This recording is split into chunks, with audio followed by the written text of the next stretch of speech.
Hello everyone and welcome back to my channel. Today I'm going to be talking about 11 practical tips for living a simpler, happier, and more calm life. And these are tips that you can use whether you are trying to live a more minimalist lifestyle or if you're just someone who struggles with anxiety and stress and you want to find ways to create a more relaxing environment in your home. Before we get started, I just want to say that I realize everybody's life circumstances are different, and so obviously not all of these tips are going to be suitable for everybody. But I hope that you can all find something here that resonates with you and that you can try to implement to help improve your life. So with that being said, let's start with tip number 1, which is start each day with basic self-care. As someone who works from home, it is so easy for me to just stay in my pajamas all day and not worry at all about what I look like. However, from my experience, this has really impacted my self-esteem and also has made me a lot less productive during the day. I know not everyone is like this, but I'm somebody who likes to put on at least a little bit of makeup before I go out. It's just how I'm more comfortable. And so if I'm not taking the time in the morning to just put a little makeup on, do my hair, and get dressed, then I'm a lot less likely to go for walks during the day, like on my lunch breaks, or to film a video after work or go out after work or anything, because I'm likely not going to do any type of makeup or anything like that in the afternoon after work. So if I don't do it in the morning, I just get a lot less done during the day. I just kind of want to stay home and not go out. So I really got in the habit of doing this first thing in the morning just because it makes me feel so much better. Not only because then I can go out and do whatever I want and not have to worry about it, but I also just feel more confident. And a lot of times I have people coming in the middle of the day just stopping by, like my parents or friends. And so just being put together is nice because then I don't have to worry like, oh no, someone's coming over and I am in my pajamas and my hair is a disaster. So yeah, that just makes me feel a lot better about myself and sets me up to have a really good day. Tip number 2 is to try to stick to a regular sleep schedule. I know that on the weekends it is so tempting to stay up late and then to just sleep in the next day.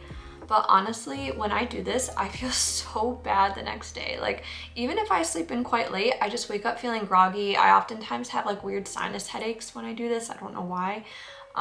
And yeah, I just don't feel my best. And then also because I slept in, then I feel like I've missed out on my morning and I'm just not able to get as much done. And I don't know, I don't feel as good and as productive. So yeah, I just feel a lot better when I stick to a consistent sleep schedule throughout the entire week. And this also makes Mondays a lot easier because then it's not like, oh, you had a weekend of going to bed late and waking up late and now it's Monday and you have to go to bed early and you're not tired. Tip number 3 is an important one and it is multifaceted, and that is meal prep.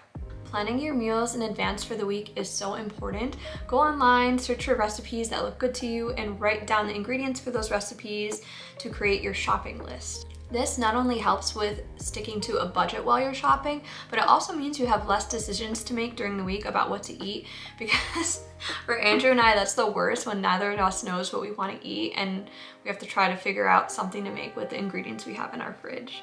We like to try to stick to one shopping trip per week, and we also like to go shopping early in the morning to avoid crowds. And this is such a game changer for us because when we go shopping in the middle of the day, it is so chaotic. There's so many people and I always just feel like I'm in the way.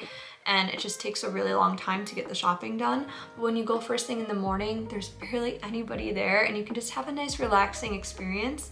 And a really nice tip is to go grab coffee from your favorite coffee shop first and bring it with you while you're shopping, and it creates kind of like this nice little, I don't know, shopping ritual.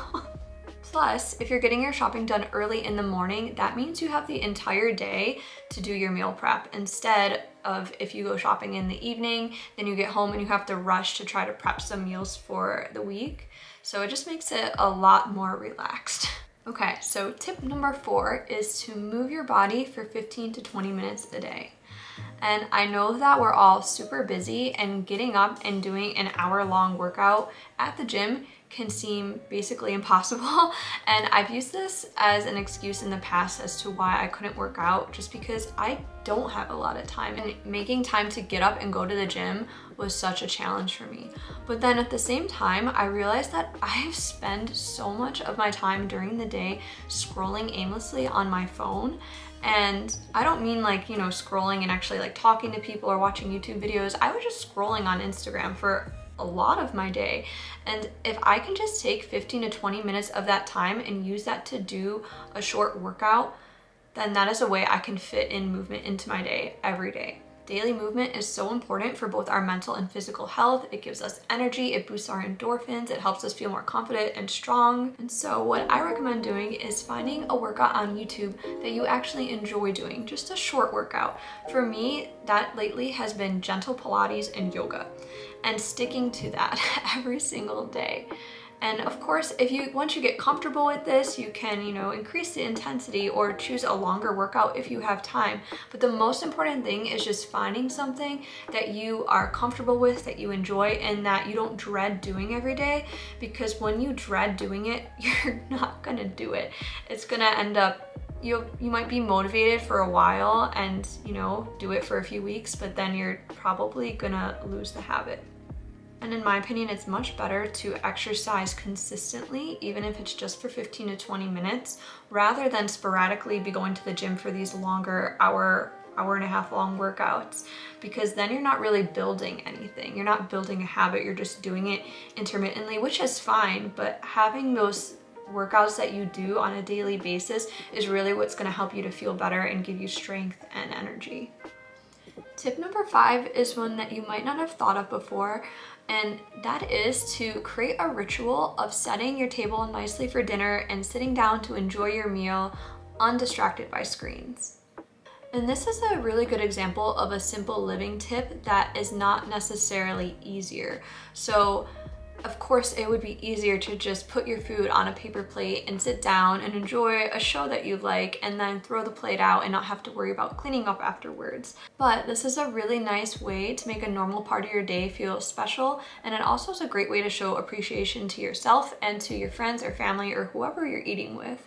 So set your table nicely, turn on some relaxing music, and use this time to just really enjoy the food that you prepared. If you've watched some of my other YouTube videos, tip number 6 might not be that much of a surprise for you, and that is to light candles in the evening at your house. Light them at dinner, when you're watching a movie, when you're taking a bath, or when you're just reading in bed. It creates such a nice, cozy, and relaxing atmosphere. I don't know what it does, but it just makes everything feel nicer. Just a nicer, calmer atmosphere. And if you don't like scented candles, if scents bother you, beeswax candles and soy candles, unscented kind, are really, really nice, so check those out. I have a new here. Okay, so tip number 7 is very similar to tip number 4, and that is to find which genre of book that you like and commit to 10 minutes a day of reading. And obviously, if you have time and really love reading and want to read more than 10 minutes, that's totally fine. But I find that just committing to 10 minutes a day, a small amount of time, is really helpful for me to make sure that I'm being consistent with it. Reading is so good for you. It's a great way to distress. It helps you to build empathy. It strengthens your brain. It builds your vocabulary. It does so many things. So it's a really great thing to add to your daily routine. This may seem obvious, but taking the time to find which genre of book that you like really helps with building consistency.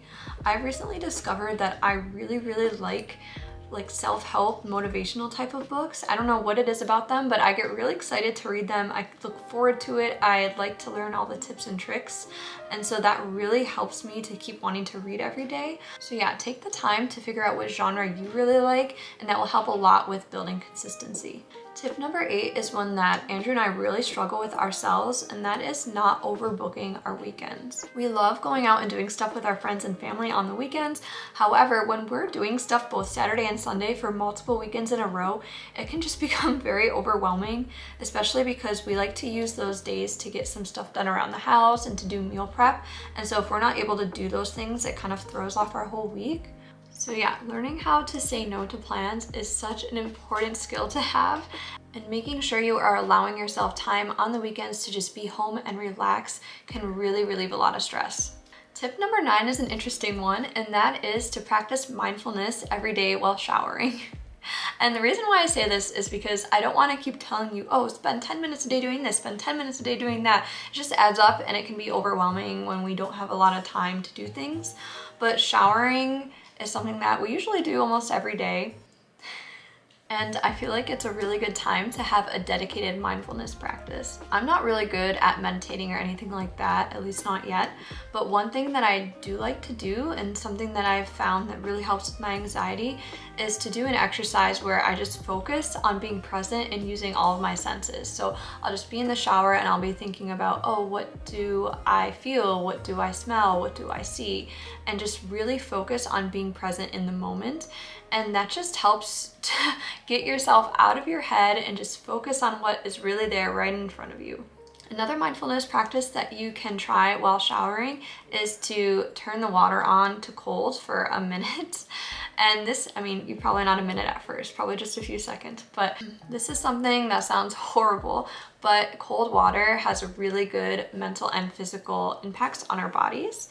And if you struggle with anxiety and stress, it's also a really good tool to practice dealing with discomfort. So what you can do is turn the water on cold and just sit there for as long as you can, feeling and accepting the really uncomfortable feeling, but also knowing that it's gonna be over with soon and that you're gonna be okay. Tip number 10 is to go through and assess your closet twice a year. I like to go through my closet both during the summer and the winter just to see if there are any items that I don't wear anymore and that I'd like to donate. This helps keep my closet organized and also makes it a lot easier to pick out an outfit every morning because I'm not searching through tons of clothes just to find the few items that I actually enjoy wearing. And finally, tip number 11 is to follow the 10-minute tidy rule. And if you're not familiar with this, the goal is to keep your home tidy enough so that if somebody calls and is like, oh, we're gonna stop by, that you're able to tidy up your home within 10 minutes. So what really helps with this is to focus on keeping your home clean rather than just tidy. So things like vacuuming, dusting, and wiping down surfaces would take priority throughout the week rather than just organizing the clutter within your home. And this is simply just because it's a lot easier to just pick up and organize clutter within 10 minutes than it is if you need to vacuum your floors and wipe down your kitchen counters and stuff like that. So if you keep those under control during the week, it's a lot easier to handle the smaller organizational stuff if you have to.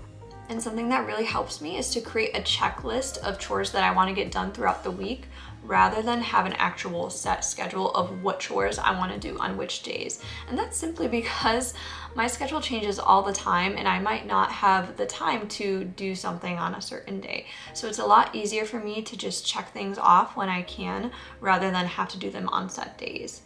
Some more practical tips to help with tidiness overall in your home though are: 1, each time you leave a room, try to make it a little bit more tidier than when you entered it. So an example of this might be putting away some spices that you had left out in the kitchen earlier in the morning, or picking up a sock that you left in the living room. You know, simple things like that that only take a minute, that aren't going to mess up your day or take too much time. Another very specific but practical tip is to fix your couch before you go to bed each night. And I don't remember where I heard this, but this is not my tip. This is something that I learned from somebody else. But basically, we are sitting on our couch usually before bed each night. And when we're sitting on our couch, we're messing up the cushions, we're taking blankets and covering ourselves and just leaving them. So instead of leaving the couch a mess when you go to bed, just take a minute to fix the cushions, fold up the blankets, and make it look nice so that it's already done when you wake up in the morning and you don't have to worry about it. So those were my 11 tips for creating a simpler and calmer life. I hope you guys enjoyed this video and found it helpful. Let me know in the comments below what your favorite tips were. And yeah, I hope you have a great rest of your day, and I will see you guys again next week. Bye.